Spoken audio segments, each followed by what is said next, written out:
when I moved to Brighton, I saw the extent of fuel poverty. There's quite a lot of fuel poverty in Brighton and Hove. Yeah. I think people might be surprised by that, but there really is. And I visited homes where I thought people shouldn't live like this. And the problem is that it's not just the way they're living, but it affects their health. It affects their mental and physical health. And I wanted to do something about fuel poverty. And it just made economic sense that if you are providing energy at lower cost, which solar and wind is lower cost, then you're going to be able to offer that energy at a lower cost to people so that they can afford it. And it was kind of a virtuous circle, and that became the way that BHESCo operated.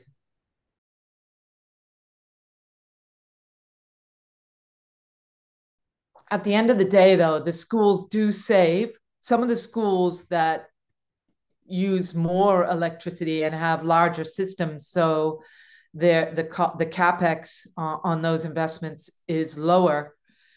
Sorry, the capex per unit of electricity is lower, so we can pass on a lower charge, and then the smaller systems have a higher capex per unit of electricity, so those will have a higher charge. But on average, the charge is about a 25% discount on what they're paying to their energy supplier, and we pass that through to the schools, so they have some extra money. And every year we report on the savings that they earn compared to what they would have earned. And as we see energy prices go up, the schools have more and more advantage.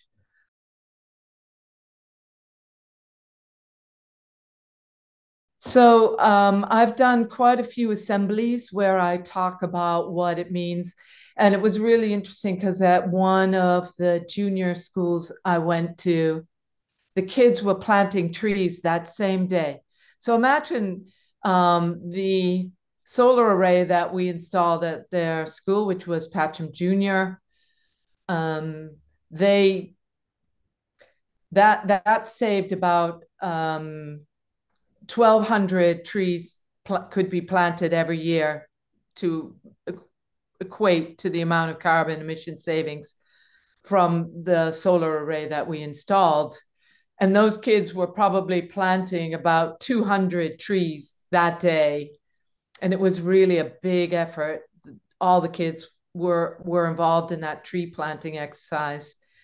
And so it gave them a great way of understanding the immensity of what solar panels can do in terms of the environment and the difference that it can make.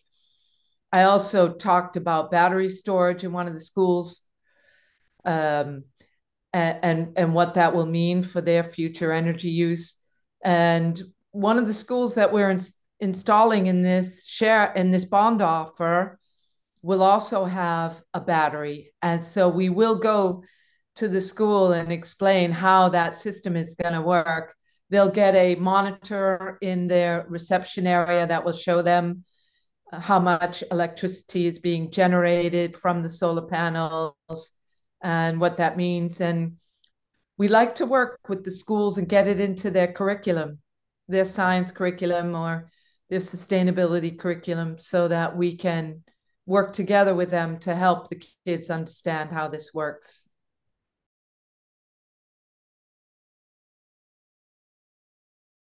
But I should also say that it's not only schools that we're installing. We're also doing an industrial estate. We're doing a business park. The industrial estate is going to be a microgrid, and that is super exciting, where we're putting in the cabling between the units and the industrial estate. It's really a first of a kind, and we're quite lucky that we have the owner of the industrial estate is so keen to drive down carbon emissions on the estate. So to have a partner like that is really invaluable for us. And then the third project is a leisure center. And that's great because we can use the solar power to help them drive down their costs and and really provide a community facility.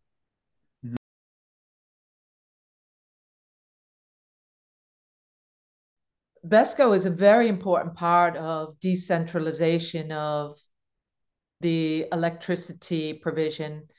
And we also do heat as an energy services provider.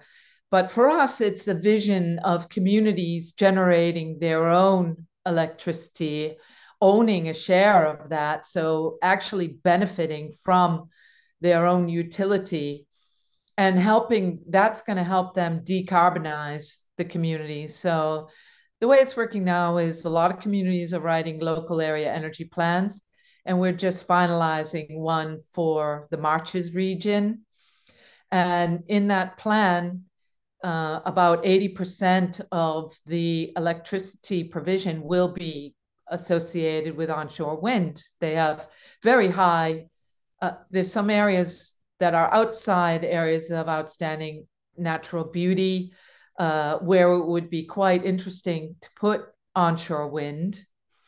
And so the prospect, the economic prospect, and for prosperity and for the environment and social benefit of this community ownership of energy provision and clean energy provision is huge.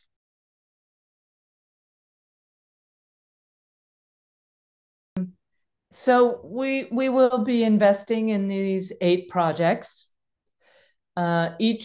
Each of the contracts associated with these projects is over 25 years. And so they're long-term arrangements, which means they're like annuity contracts. And so the income is contractually arranged. There's very little risk associated with these. The benefits for each of the participants is quite large, with total lifetime savings for each of them at almost £4 million over the contracted period. So it brings economic value into the communities where we're working. It helps the schools because the kids really could see hands-on the energy transition and experience themselves. And it gives them hope. Anyone with children knows what the impacts of climate change are having on our children. And investing in these kind of projects can help make a big change and give kids a new perspective on their future. And we're also demonstrating different business models that we will be rolling out. The healthier BHESCo becomes as an organization only improves the safety and security of your investment. We've always paid interest to our shareholders because this is the 4th funding round that we've done with FX, actually. So we work very closely with FX. We love FX, and the carbon emission savings are also quite substantial. So it really is a win-win, and I would encourage you to be a part of it.